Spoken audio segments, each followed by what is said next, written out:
नमस्कार दोस्तों। मेरा नाम है विजय कुमार। आप देख रहे हैं कॉमिक्स पिटारा चैनल को। तो चलिए दोस्तों, तलवार के धनी महाबली भोकाल की इस शानदार कॉमिक्स को शुरू करते हैं, जिसका नाम है घर आया सुल्तान। दोस्तों, यह राज करेगा शैतान का दूसरा भाग है। अगर आपने राज करेगा शैतान कॉमिक्स नहीं पढ़ी है तो प्लीज जाकर के पढ़ लीजिए। वो हमारे चैनल पे पहले से ही अपलोड है। ओके, वो भोकाल की प्लेलिस्ट में आप जाकर के उस कॉमिक्स को पढ़ सकते हैं, या डिस्क्रिप्शन में भी मैं उसका लिंक दे दूंगा। ओके, तो चलिए इसके दूसरे पार्ट को हम शुरू करते हैं। सबसे पहले देख सकते हैं इसका कवर पृष्ठ कुछ इस तरह का है। ओके, और पहले पार्ट जाकर के जरूर पढ़ें, तभी आपको कहानी अच्छे से आगे की समझ में आएगी। ओके, हर किसी के जीवन में ऐसा समय अवश्य आता है जब आंखों के सामने ऐसा दृश्य आ जाता है जिसे देखने की कल्पना आंखों ने सपने में भी नहीं की होती है। अपनी कर्मभूमि पृथ्वी को छोड़कर अपनी मातृभूमि परिलोक पहुंचे भोकाल के जीवन में भी ऐसा समय आया, तब जब उसकी पथराई सी आंखों के सामने खड़ा था सुल्तान, मित्र के रूप में नहीं, शत्रु के रूप में। ओह रुको सुल्तान, तुम मुझ पर वार कर रहे हो, अपने मित्र भोकाल पर। धाड़। सुल्तान के साथ क्या हुआ था भोकाल कुछ भी नहीं समझ पा रहा था, लेकिन द्रोणा सब कुछ समझ रहा था। समझता भी क्यों ना, सब कुछ उसी का तो किया धरा था। उसी ने तो परिलोक से दुत्कारे जाने के बाद परिलोक पर अपना अधिकार जमाने के लिए पृथ्वीलोक पर पहुंचकर कठोर तपस्या आरंभ की थी, उस सर्वशक्तिमान शैतान सर्वलोका की, जिसने पृथ्वी पर पाप का साम्राज्य फैलाने के लिए अपने सेवक कर्णकट को अपार शक्तियां प्रदान की थी, और उसे वो मंगल मानिक के हथियाने के लिए भेजा था, जिसके प्रताप से शैतानों के अपवित्र उद्देश्य को छीन-बीन किया जा सकता था। कर्णकट सफल हो भी जाता अगर वो महाबली भोकाल ना आ पहुंचता, जिसने ना तो कर्णकट के कानों में छेद को रहने दिया और ना उनमें समाहित शक्तियों को। अब भोकाल मंगल माणिक्य का रक्षक हो चुका था। अब किसी भी शैतानी शक्ति का उसे प्राप्त करना असंभव था। शैतान देव सर्वलोका ने अपने सेवक कर्णकट के साथ साथ अपने भक्त द्रोणा की इच्छा को एक साथ पूरा करने की योजना बनाई। सर्वलोका ने अपनी अपार शैतानी शक्तियां देकर द्रोणा को परिलोक में प्रवेश करा दिया। परिलोक में प्रवेश करते ही द्रोणा ने परिलोक को तहस नहस करना आरंभ कर दिया। यह सूचना शीघ्र ही भोकाल तक पहुंची। भोकाल यह सूचना पाकर कहां रुकता, वो अपनी कर्मभूमि पृथ्वी की सुरक्षा का भार विकास नगर के दिग्गजों को सौंपकर अपनी मातृभूमि परिलोक को बचाने निकल पड़ा। लेकिन भोकाल कहां जानता था कि शैतान देव सर्वलोका की शक्तियों की मदद से कर्णकट ने सभी को चित करने की योजना बना रखी थी, और ऐसा ही हुआ। कर्णकट मंगल माणिक्य को हथियाने में सफल हुआ। इधर परिलोक में भोकाल सफलता की तरफ बढ़ रहा था कि उसे रोकने आ गया सुल्तान। विशेष नोट, यहां तक की कहानी पाठकगण पूर्व प्रकाशित कॉमिक्स राज करेगा शैतान में पढ़ चुके हैं। अब आगे बढ़ें। भोकाल से निपटने के लिए मैं ब्रह्मांड के किसी भी कोने से किसी भी शक्ति को जीवित करके बुला सकता हूं। इसलिए मैंने बहुत सोच विचार करके ब्रह्मांड के सबसे बड़े सम्मोहनकर्ता सुल्तान को बुलवाया है, जो चीता नगरी में लड़ाई के दौरान मृत्यु को प्राप्त होकर मृत्युलोक पहुंच चुका था। और मुझे पूर्ण विश्वास है कि सुल्तान के सामने ना तो भोकाल की बुद्धि की एक चलेगी और ना उसके बल की।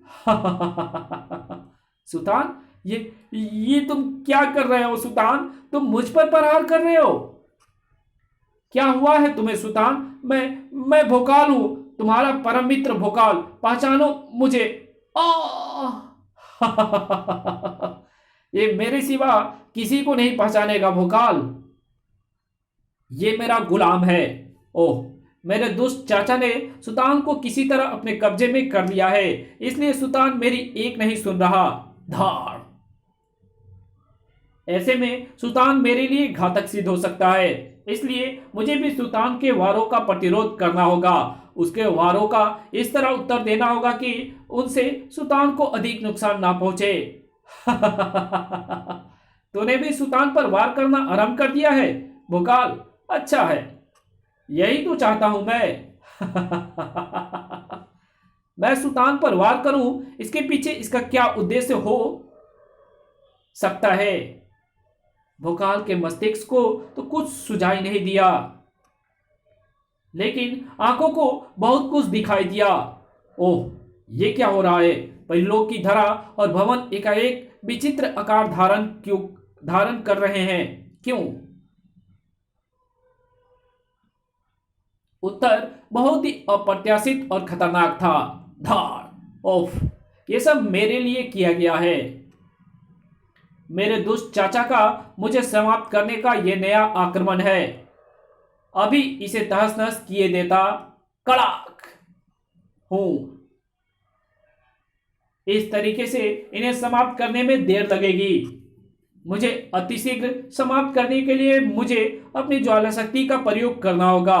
रुक जाओ, बंद करो ये तबाही मचाना। कौन?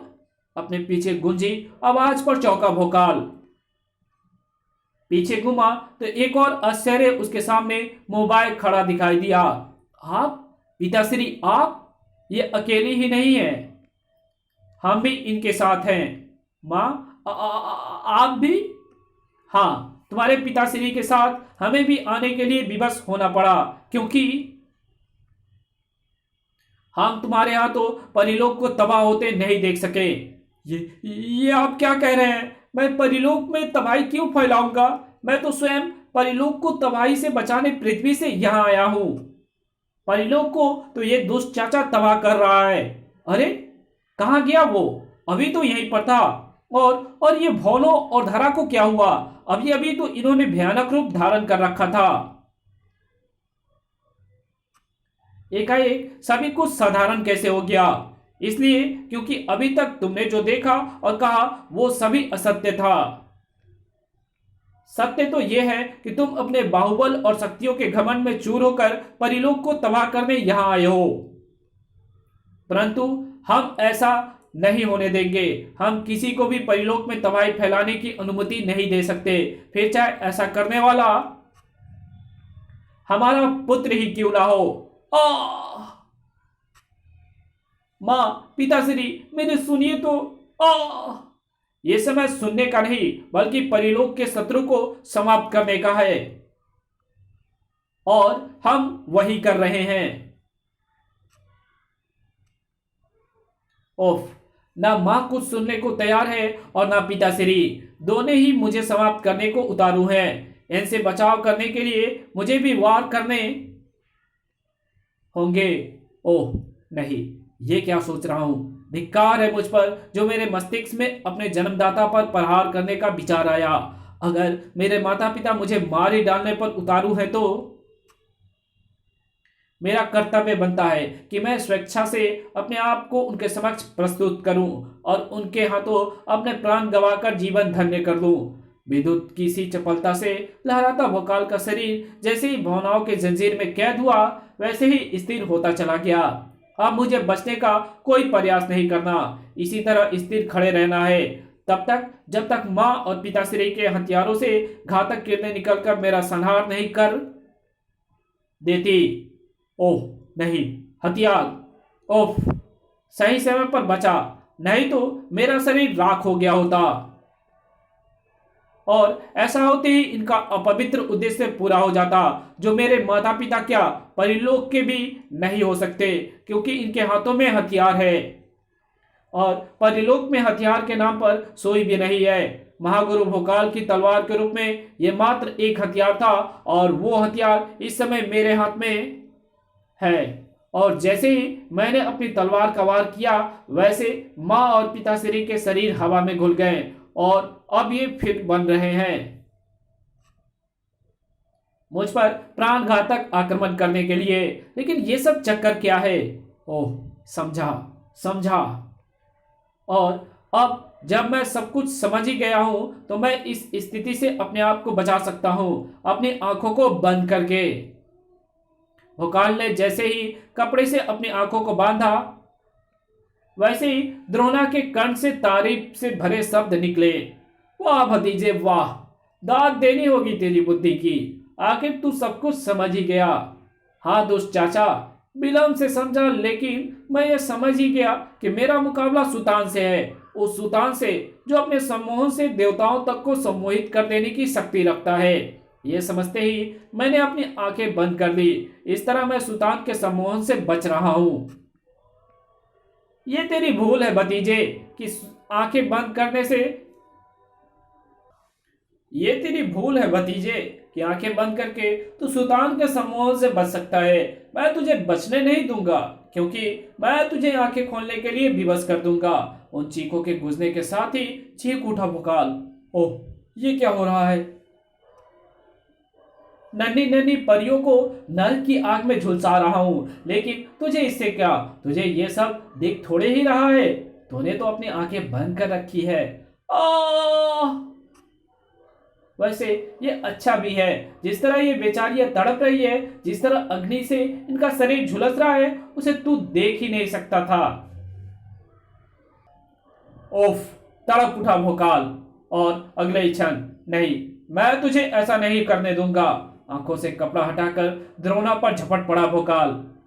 और यही वो क्षण था जब सुल्तान के हाथ तेजी से नाच उठे। उसकी आंखें फटने की हद तक फैलती चली गई और वो हो गया जिससे भोकाल बच रहा था। सुल्तान के सम्मोहन में फंस गया भोकाल। और अगले ही क्षण भोकाल ऐसे चीख उठा जैसे सिंह के पंजों में फंसा भैंसा डकारता है। और भोकाल का ये चीखना तब तक जारी रहा जब तक उसका शरीर निढाल होकर नहीं गिर गया। निश्चय ही भोकाल पर बहुत बुरी गुजरी थी, लेकिन परिलोक के वासियों का इसका आवाज भी नहीं था। हमारे राजकुमार भोकाल वापस परिलोक में आ गए हैं। उनके होते हमारा कोई कुछ नहीं बिगाड़ सकता। सही कह रही हो तुम, क्योंकि मैंने सुना है कि हमारे राजकुमार ब्रह्मांड के सबसे बड़े महाबली हैं। देखना दुष्ट द्रोणा को कैसे खदेड़ भगाते हैं हमारे राजकुमार महाबली भोकाल।